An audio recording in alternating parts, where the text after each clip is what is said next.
When Arrow first came out, I remember distinctly saying, well, that's not Justin Hartley, I'm not watching this, regardless of how many topless Stephen Amell pictures you slap onto every single comic or magazine. However, then I heard it was actually pretty good, especially when season 2 came out. So I was like, alright, I'll get into it. But then I blinked and the show exploded into like half a dozen spin-offs. You have not had sex in 1,839 days. Lightning gave me abs. I was like, Jesus Christ, and just ignored it until Superman and Lois, which turned out to not even be part of this universe. However, my excitement for the new James Gunn DCU has made me hungry for new DC stuff. So I guess it's time to dive in. Something changing your mind. Watch it, Arrow.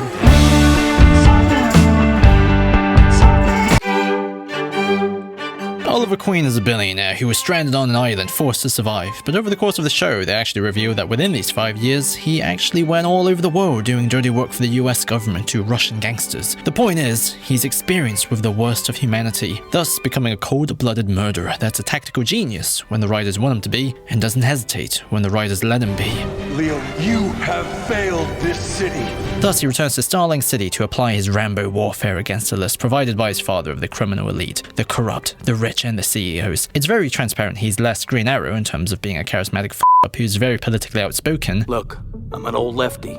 The government must do for people what people can't do for themselves. And is instead more of a mixture between Batman Begins with a hint of Tony Stark when it comes to a rich guy learns to survive. However, there's one crucial conscious deviation his story is entirely built on. Oliver didn't go from selfish to selfless. Instead, living in caves unlocked the person that was always there deep inside him. Those 5 years didn't change me. They scraped away all the things that I wasn't and revealed the person I always was. Oliver was only compromised by a life so distractingly devoid of consequences that it takes stripping all that privilege away. And in this season, ending a conspiracy involving blowing up planes entering China, he's finally figured out who he is. When are we gonna do actual training? There once was a young boy whose father dropped him off at a Shaolin monastery to study Kung Fu. Could I right my wrongs? A story. After a year, the boy came to visit his family. When asked what he'd learned, The mission comes first. the boy hung his head in shame.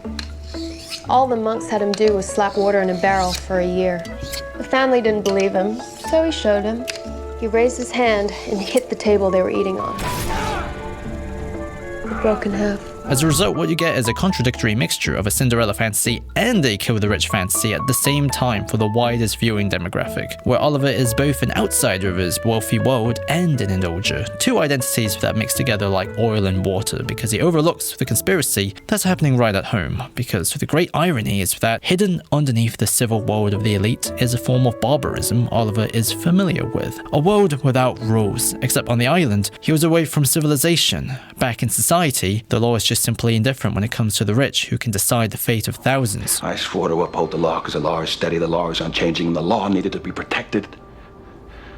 But what of laws, rules, if they don't protect people? The reason why Oliver's father wanted him to kill everyone from that list was because he was guilty himself. What, so you'll atone for one murder by committing hundreds, thousands? He's looking for redemption and looking to stop something horrible. And on top of that list is his dear friend Malcolm Merlyn, who is sleeping with his wife and planning to tear down the crime-ridden part of Starling City, the Glades, with an earthquake machine of course. A conspiracy involving Oliver's mother, Moira. And God forgive me, I have failed this city. Subsequently, where Oliver believes he's honoring his late father, Malcolm believes he's honoring his late wife, who was killed in the streets. Sat in my office the rest of the night listening to... Malcolm, I'm in trouble. I listened to my wife die over and over and over again. I told him to take everything. My money. My ring. So you killed them all? Yes! They deserve to die! All of them! The way she died! They're both on what they perceive to be crusades, where them murdering people is totally justified to make the city better. However, what makes Oliver believe he's different is that he's doing this out of a sense of duty more than vengeance. I saw you kill people, remember? I kill people when it is absolutely necessary. It's not my opening move. In the way that you're going, you're gonna get somebody hurt, like my mother. And that belief manifests itself through his entire cast of characters. So Oliver recruits John Diggle, his bodyguard, an ex-military man whose brother was seemingly killed by Deadshot. I'm the one with the grenade launcher. So he believes in pursuing justice when prosecution doesn't work, and he personally holds himself the responsibility of protecting Oliver's conscience. He knows what war does to someone. I'm not gonna let you, William, tell an innocent man. Gaynor isn't innocent. Then there's Felicity, the tech girl, who accidentally ends up joining and then accidentally becomes loyal. Then I want to go back to my boring life of being an IT girl. Team Arrow is here to provide the sort of objectivity Oliver can't have. And I was wrong about my mother.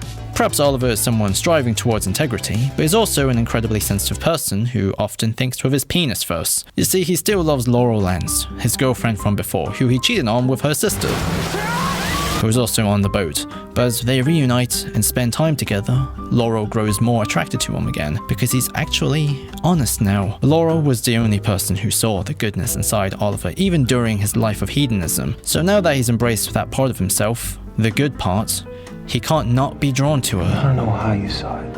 However, she's also in a relationship with Tommy Merlin, Oliver's surrogate brother and son of Malcolm Merlin, who's actually a solid guy. Yeah, I read this article by a film critic once. He condemns Oliver's acts of killing and knew Laura would only love Oliver more when she learns he's the Hood. So he steps out of their way, granted it's in a pretty whiny way. I'm her consolation prize? I'll pass. But then Oliver does the f***ing bitch move of telling Tommy to get back together with her and then sleeps with Laurel right in front of him. When Oliver is rightfully confronted, he sidesteps taking responsibility by saying there's more important things to talk about. About my mother. However, the point is very much the tragedy. Tommy still turns on his father in the name of the right thing, and he dies in the glade saving Laurel. Oliver, with all of his spoken convictions and killer skills, doesn't mean he's fully formed. I am my father. No, you're not. Did you kill him? No. Within the big picture storytelling, Season 1 is about a man of instinct using a mask of self-control in order to make himself believe he's more clean than he really is, while killing in a city filled with filth. However, reality hits him as the season closes with the bad ending. The city ends up in ruins. So Moira is arrested for involvement, the family company is about to be bought, and Oliver Queen runs back to the island, utterly ashamed. The person, underneath everything he believed he could be proud of, was actually a failure. You didn't save him. You were too busy fighting a meaningless duel with Malcolm Merlin. Mission, my father's list, it was a fool's crusade, and I failed. He can't be that guy anymore. Therefore, the only way to move forward is a complete reconstruction from the very foundations. The Hood persona is over. Instead, the Arrow persona rises. I don't want to be called the Hood anymore. Oliver Queen outgrows his relationship with Laurel. He begins mentoring Roy Harper, and Team Arrow becomes his real family. And most importantly, he stops killing. I'm trying another way. Team Arrow themselves, hilariously enough, started off completely chill with Oliver killing fools left and right. And excuse me for saying this, but so what? Perhaps killing could be rationalized as duty and survival, but to actually make a difference in such a barbaric city, the crusade must be more than that, and it's through being together. Team Arrow builds a high standard that pulls everyone else up. Therefore, as Diggle, Felicity, and Roy follow loyally in this direction, Oliver grows to be loyal to them. They are the ones who make his life worth it, more than survival. To be a better hero, Oliver ends up building a better life for himself. This symbiosis then carries onwards as the most important narrative thrust. However, for Oliver to transcend the lessons from his killer instincts, he has to confront the powers they hold over him, and that begins, of course, with his teacher, Slade Wilson. Back on the island, Oliver lived with two other survivors, Slade Wilson and Shadow. Both trained him to survive, and since this is Oliver, he was obviously sleeping with Shadow, who Slade secretly loved, but he respected them. But then Shadow died when Oliver was forced to choose between her and Laurel's sister, Sarah. So, Slade wants to make sure Oliver experiences the same pain he experienced. What do you mean, she? There's nobody there! Slade will never listen to reason because he's got permanent roid rage. The last time they met, Oliver could have cured him of it, but he stuck an arrow in his eye instead. Oliver couldn't control himself, couldn't control his need to kill. As a result, Slade is Oliver's shame. Slade is why he kills. But Slade is why he survived. He's a friend, a brother. Therefore, to stop Slade without killing him, Oliver has to recognize this value. Even if Slade does horrible things like killing his mother and nearly destroying the city 2 years in a row. Oh, you're a killer. I know, I created you. Look, there's a part of being the Hood that neither one of you are considering. You've killed plenty. Yes, I have. Because when I put on the Hood, it's kill or be killed. That is what kept me alive. You helped turn me into a killer when I needed to be one. And I'm alive today because of you. And I got to see my family again. My best friend died thinking that I was a murderer, and anyone that I kill dishonors his memory. But over the past year, I've needed to be more.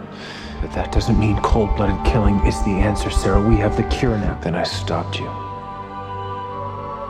Without killing. You helped me become a hero, Slade. Seasons 1 and 2 are two halves of the same story, the survivor and the superhero. Next to each other, the darkness of one journey makes the light of the other brighter. Both give each other very satisfying depth, like a form of chiaroscuro. One darn thing I just have to dedicate an entire paragraph about is the show's weird paradoxical energy, where all the CW tropes are present. Everyone looks like supermodels, even minor background people. Characters will inexplicably walk into another person's place and just start railing on them. When a character has a dark turn, it's extremely theatrical, and everyone are somehow both irrationally sensitive and hyper-clear with communicating what they feel. And he's only asked you to be his lawyer to get at me. No, he asked me to be his lawyer to get through to you. All these qualities were completely invisible to me growing up with Smallville because I was like a baby, but as an adult, I just can't stop seeing it. Especially when in contrast to Smallville, which had a youthful pop energy and charisma to it, Arrow is super serious and super macho. I literally couldn't stop laughing at the first episode when Oliver was staring out the window with an overly imposing muscular pose. Arrow strives for grit and moral ambiguity, but it also has to fit a certain network style, so it can't not be too glamorous or morally obvious. In contrast to the old Marvel Netflix stuff, it's like night and day, where people look like people and you're allowed to make up your own mind about the morality of the characters. As a result, the Arrowverse more resembles 1960s Saturday morning cartoons. They're often flashes of something more, moments of true beauty and depth. But the average story tends to be adorably shallow, mostly due to the average 23-episode season order. However, one advantage these shows have just by being so long is the fact that they're so long. Let's eat. It's hard not to build a connection with the cast and the overall effort that's required in making a production with limited resources for such a large order. After every scene when I'm threatening someone, I have to go, can I get my puffy coat? As Arrow's writing quality fluctuates, you can still rely on how it's still a parasocial comfort machine, built on a community theatre spirit, where even if the plot beats get repetitive, you still like hanging out with these characters, and every season still builds a great biographical journey for everyone. Like Diggle is now a father, Malcolm Merlin's daughter turns out to be Oliver's sister, Thea, who he loves actually dearly. Oliver and Felicity begin to like each other. Would you like to go to dinner with me? Yes.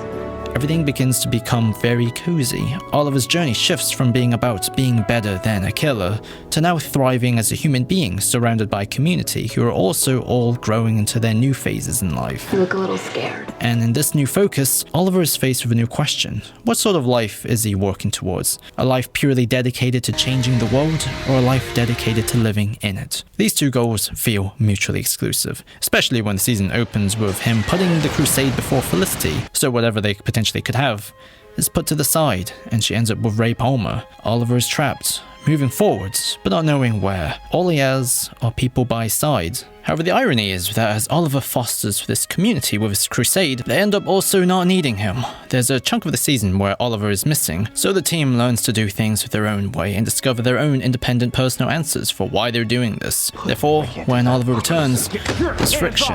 There's emotional pain from the fact that they had to accept that he was most likely dead. And now, they've also developed their own approach, where they operate more as a collective, not just supporting an individual. There's no way in hell Oliver's going along with it. That's why you're not gonna tell him. So the hard truth is, Team Arrow has outgrown Oliver, while Oliver has outgrown his own self-centeredness.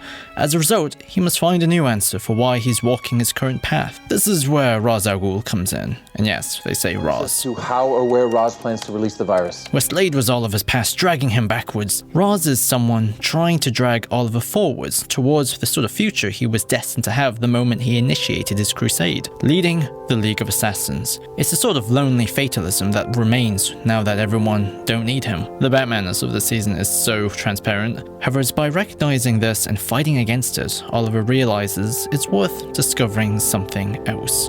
I can't defeat Ra's al Ghul. Oliver Queen can't. The Arrow can't. Both those men tried and both those men failed. You're no longer either of those men. You become someone else. Oliver ends up passing his mission onto the team so he can explore a new side of himself, a life with Felicity. and we close on him declaring he's happy. I think you're full of crap. Look, you've convinced yourself that everything you've been through took away your humanity. You have killed 503 people, including your own son, yet tend not to worry about scales. And don't tell me it won't stop the pain and it won't bring her back because you don't understand. I live in a city where my best friend was murdered, where a woman that I loved was shot full of arrows and sent tumbling off of a rooftop. If I had taken care of him back then, it could all be different. The League, the undertaking, Tommy. Where my mother was murdered right in front of me. So before you... My mother was murdered in front of me too. But I don't use my personal tragedies as an excuse to just torture whoever pisses me off. Oh, I'm sorry, Barry. I'm not as emotionally healthy as you are. Every choice I have made since my wife died. You make a different choice now. But I think it's because of your humanity that you made it through. You wouldn't have survived, much less come out the other end a hero. Somebody who wants to do good, if you didn't have a light inside of you. For Thea. Thea will never forgive me. Start giving her reasons to. On one hand, this pairing is like if Clark ended up with Chloe Sullivan instead of Lana or Lois, especially since Arrow has two fairly solid versions of Black Canary with the Lance sisters. Sarah was trained by the League of Assassins, and Laura was trained by Wildcat. The irony being that Oliver did end up with Chloe in Smallville. But on the other hand, this ending marks the utter transformation of Oliver Queen, thus the reorientation of the entire show's selling point, where the Cinderella fantasy is gone. What we have is not someone indulging in desires of wealth and vengeance or even thinking with his penis all the time, but someone who's rehabilitated. He values being a better person, and he's hopelessly in love. Every threshold becomes history in this guy's massive rehab. However, within the big picture storytelling, Arrow operates in a cycle of constant construction and deconstruction. So, Season 3's optimistic conclusion is actually a setup for everything to be disassembled. Oliver and Felicity must leave retirement to fight the evil magician Damien Dark, who plans to remake the world by blowing it up with nukes. Yeah, it's a bit bananas this season. Where was I? Oh, that's right. Darkness rises and consumes all. Diggle's brother is alive, but he actually works for the bad guys and backstabs the team, leading to Laurel's death. To protect your own wife and child. Felicity was happy with Oliver, but she was bored with everything else. She assumed she could have it all, but in reality, they can't in the end. I don't know what it's like. We were engaged and now we're not together. That's what it's like. Felicity denies Oliver's engagement by standing up out of her wheelchair. While Thea is too comfortable with going too far. Before I lost too much of myself. And in such an unstable group, who would have thought Oliver is now the stable element among the divisions? He instead struggles with believing that perhaps he can't have more than just darkness. He's not convinced of the existence of the light. He can save the city, but not his relationship, and Damien Dark's desire to reset everything is somehow more inspiring than his crusade. It was arrogant. It's the same arrogance that made me feel like I could be the Green Arrow without descending into darkness. Bottom line, it was foolish. You don't believe that? I didn't believe that. However, Oliver still can't give up his idealism, though. He rallies the city together through encouraging cooperation, and even unites the more divided Team Arrow together, so they stand together against Damien Dark. The constant seasonal dangers and escalating threats is not evidence of a lack of light, but it's evidence of the light's capacity to become brighter against increasing shadows. It gets so corny that people cheer at the end, but Oliver also kills Damien. You spare the life of the man who killed your own mother. You killed a friend of mine. You killed tens of thousands of innocent people. With Slade Wilson, I had a choice. This time I don't. In context of this singular season, the preferred reading of this action is pretty incoherent because the show rambles about how darkness is not something to be rid of, but can be used to see clearly, therefore killing is sometimes necessary. Like you said, maybe you can't become a hero without succumbing to the darkness even a little bit. But you were able to defeat Dark by giving the city its hope back. It's so unnecessarily abstract for a show that works so hard to bypass him not killing at all. However, the next season takes this plot beat and builds something amazing from it. But it also doesn't excuse how much this season kind of sucks. The team, as it's grown, has split because they've all been compromised by the darkness, while Oliver ascends to becoming mayor. However, he's also regressed to casually killing again. I don't care what your reasons are. Putting killing back on the table is a huge step backwards. Why? What the happened to dishonoring Tommy's memory? A crappy show would ignore it. A mid-show would think of some sort of excuse about how desperate times call for desperate measures. A great show faces this reality. You don't kill because you have to, so why? Why do you do it? Because I wanted to. What? I wanted to. I wanted to! And I liked it! Oliver Queen is not a good person. If his experience had burned away everything that wasn't the real him, but he came back with no control over his indulgences, then his crusade was always just the same. Honor had to be something introduced to him, because his code was just about giving him the illusion of superiority to those who also killed, who also needed to feed their vengeance. I think you're one to judge.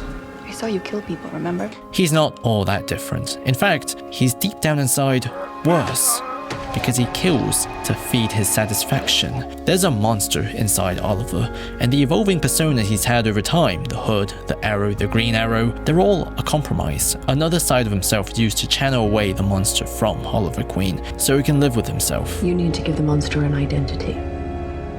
It's only when the monster becomes someone else, something else, that you're free to be Oliver Queen.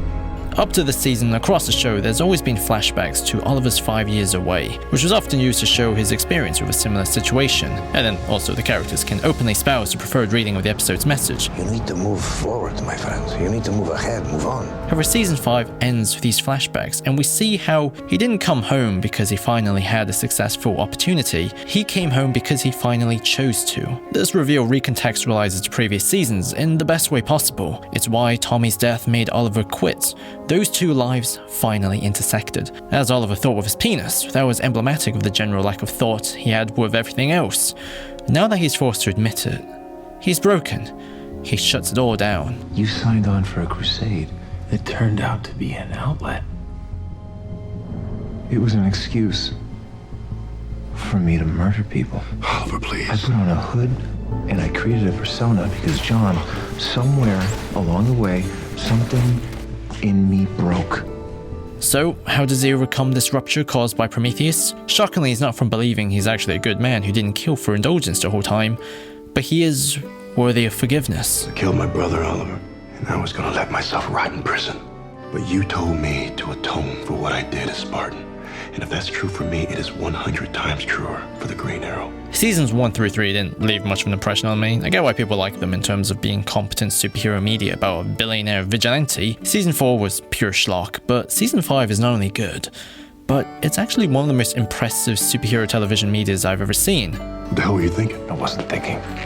It evolves from being a political drama to a psychological thriller to a full-blown character deconstruction. The seasonal villain Prometheus' whole plan is to get Oliver to kill him, to destroy everything he is, to trap him forever. If Oliver kills him, he would be killing himself. So, in the end, he overcomes him by believing in himself. I am never going to be the person you want me to be. The beauty of this arc is the optimism it also presents. Team Arrow balances Oliver, so he's less dirty. You've put your faith in me, and I'm putting my faith in you now. Because once we handle the Broad fight, I need your help to prove that John is right and Chase is wrong. All of a sudden, Season 5 anchors the entire show with more credibility and bite that was previously smoothed out by the CW-ness, which then single-handedly elevated the entire show. However, during all of this time, I've not mentioned my favorite character, Quentin Lance, Laurel's father, who started out as the annoying bureaucrat who hates Oliver Queen, but then, as the law fails, Quentin ends up working with the Hood, but turns on him when Sarah is killed. She gets better. Are you, As a result, when Damien Doc does his nonsense, Quentin is able to be Arrow's inside man, and now he's Oliver's vice mayor. He's the father figure of the show, and a constant symbolic representative of the law. Thus, the law in turn is characterized by the qualities of an innocent father, who forgets, befriends, and admires people, even if they have a ridiculously high body count. Sorry guys, I hate to interrupt, but we gotta turn the TV on. News. None of this is remotely realistic. In fact, in next season, Team Arrow is literally deputized. But what it does is tonally equip the show with the ability to depict bizarre, heartfelt comic book stuff. In the case of Quentin, it's the redemption arc involving an evil version of his daughter from Earth 2. We live in an ugly world, and the only way to survive it is to be ugly right back. evil Laurel's Quentin was killed by a drunk driver, so she became a remorseless killer from a life devoid of the same possibilities and experiences. She even kills the new Black Canary's boyfriend. However, Quentin refuses to give up. Her whole transformation drags a bit, but the payoff is beautiful. They protect each other, and that leads to her change. So, Quentin dies in peace at the very end of the season. You're a really good father. So are you. I had a good example. Quentin's death marks a shift, which reflects back on the entire season's purpose. Oliver is becoming the show's new father figure, the new old man. He literally has a son, William, who Maura previously hid. Also, everyone else has a son now, even Slade. I dropped out in the 4th grade to run drugs to support my nana. So, Oliver is a single dad trying to balance his daytime mayor work and his nightly activities as Green Arrow. The problem is that William feels like he's going to be an orphan because any day his father will die, so Oliver passes the mantle on to Diggle. Oliver, of course, ends up getting it back due to the toll it takes on Diggle's body, but he really did mean it. I'd like to apologize. Oliver. The Green Arrow was an outlet for Oliver's bloodlust. Now it's an honor, a mantle. It is confidence and heroism externalized. When I put the hood back on and said, it's just until you get back on your feet, I meant it, but I did put the hood back on, and it's a part of me. Yeah, it makes me feel like I'm being the best version of myself, and I feel whole, and I feel complete, and I really, really hope that this is making sense. Oliver's very nature has changed. He literally doesn't think with his penis anymore because he gets married. However, a new problem then arises. In last season, Oliver formed a new Team Arrow with Wild Dog and another Black Canary. They're both f***ing awesome characters, by the way. And now they're alienated by Oliver because he just can't stop overlooking their needs and thoughts. He doesn't give Wild Dog the second chance he deserves. Just like that. He doesn't really care about Black Canary's vengeance and even doesn't support Diggle's plans just because it's not his play. It's been my honor. It's been my privilege to watch you. But Oliver, you're still you. And if you're just doing this for you, like you just admitted... I didn't say I was doing it just for myself. As a result, Team Arrow ends up doing their own thing, and Oliver accepts bringing the mission back to basics in order to get good again, where it's just him. We were never supposed to have partners. There was never supposed to be a John Diggle, a Felicity Smoke, a Team Arrow. There was never supposed to be a Green Arrow. There was only the mission. I lost sight of that. You lost your city! This whole new status quo doesn't really mean anything because next season he's back with the team. But what it does is anchor Oliver's role as a different kind of father figure. He's the type who will take accountability for other people's choices, because in the end, Oliver turns himself in as part of a deal to take down the seasonal villain Diaz, the bad guy who just became a villain because he was bullied. The whole team ends up having full immunity because of Oliver. As the final arc of the show, Oliver has one more thing to do: disassemble the cycle of violence he inherited. The list, the secrets, the shooting of yourself and lying. Robert Queen's choices created a framework that encouraged Oliver's bloodlust. So as more people were killed and then wanted revenge against Oliver, the bloodlust spread. Therefore, even when Oliver stopped killing, the dying never stopped. Unfortunately, Oliver still needs to get out legally. So, fortunately, his constitutional rights were violated in prison. So, the reformed Laurel argues the FBI didn't hold up their end of the bargain, and Oliver with Michael J. White stops Diaz's riot. He finally gets his freedom. In the wake of his secret being completely out in the open and doing his time, Oliver is in a position to do something truly existentially radical. Be transparent in a way Robert never was. The threat is over. Because transparency is about more than just not wearing a mask. I've made mistakes. I'm sure that I will make mistakes. But what I will not do is lie. That is my promise to you, the people of Star City. Team Arrow goes through police training. They struggle to work under the protocols. How much more proof do you need? The concrete kind. And Oliver and Felicity even hastily gives up. But then Diggle intervenes, and they review the baby. They don't want her to grow up in this sort of city. But they also can't go back. They have to do better, be better. And giving up on the partnership is certainly not that.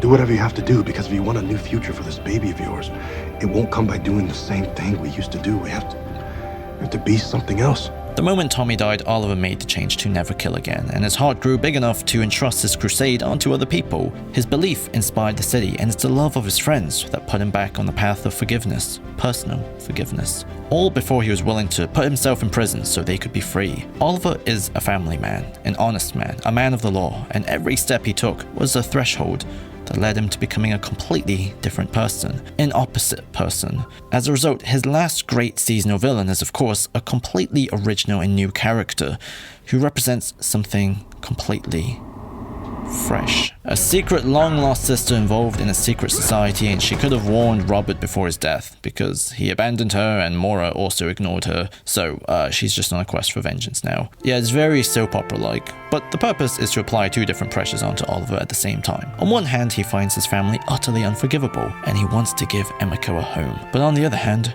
she doesn't stop projecting Robert onto him. She's determined to destroy everything, and Diggle warns Oliver about abandoning Emiko, as he should have done with his brother. But Oliver just can't, because he doesn't want to be like his father.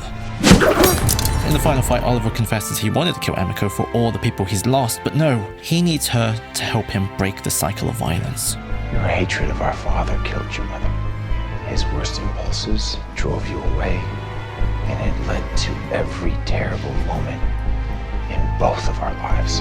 I think that together we can be better. And thus, she dies apologizing.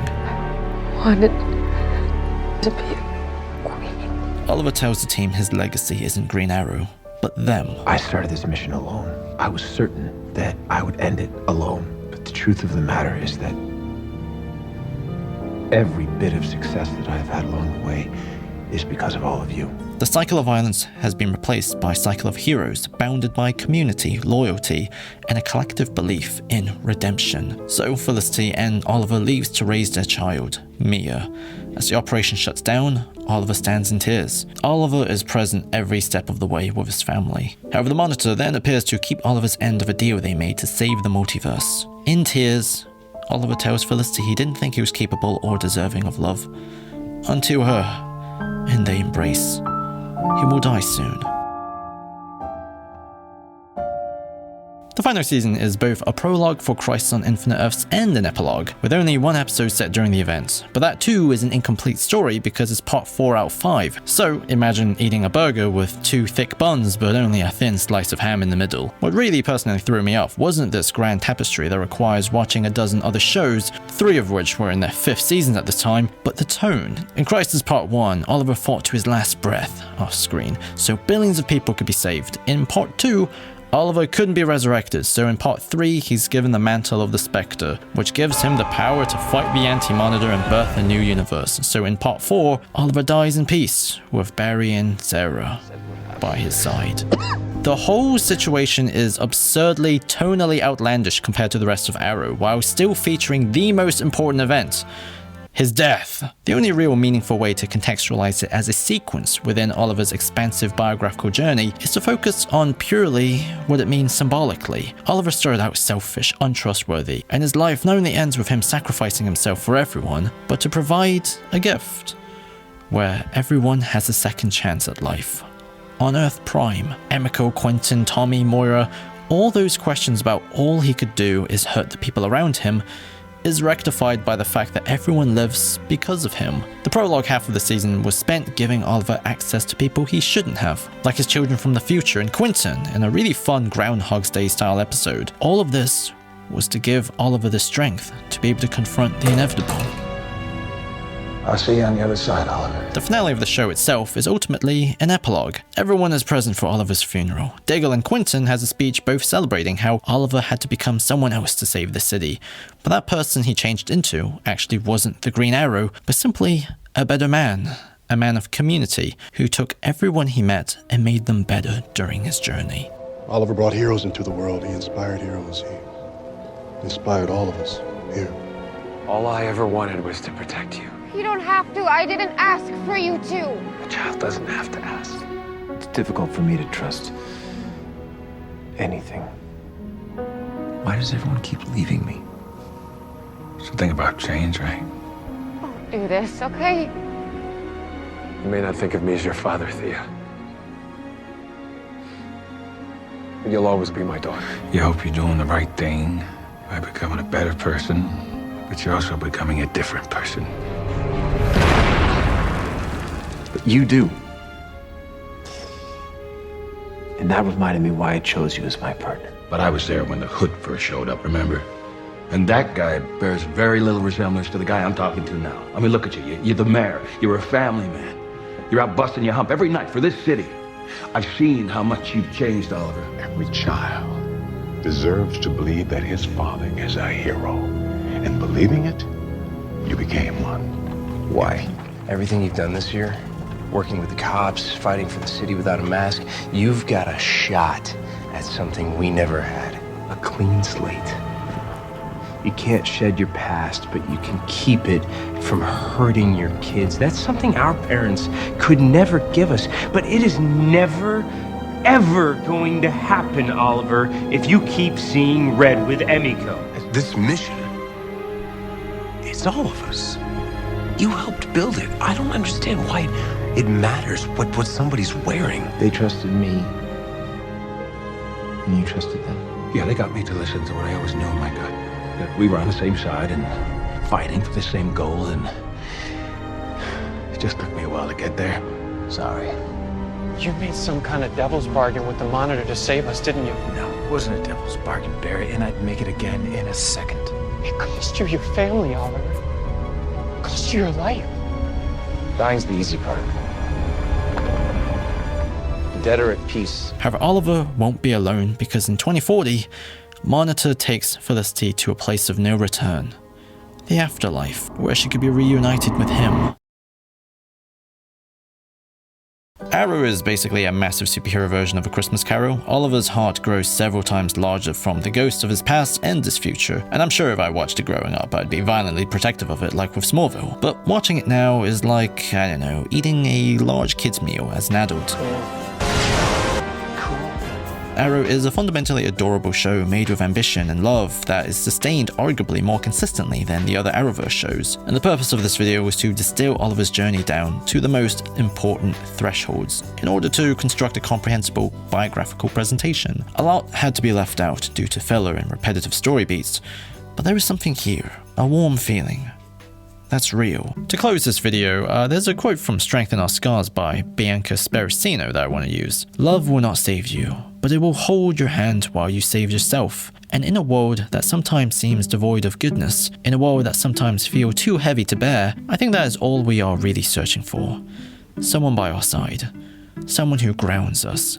Someone who will quietly hug us for 20 minutes straight while we figure it all out. I think that is all anyone needs. Someone who sees them, someone who stays. You asshole!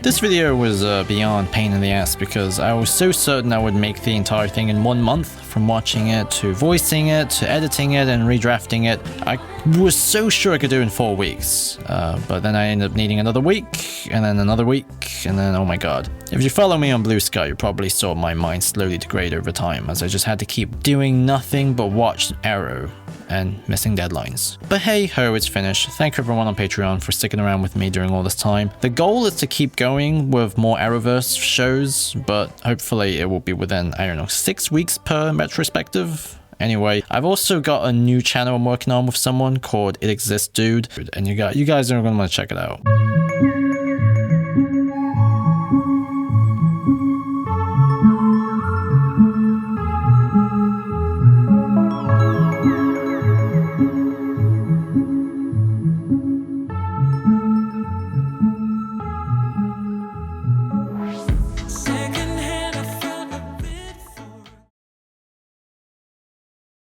Quitting college.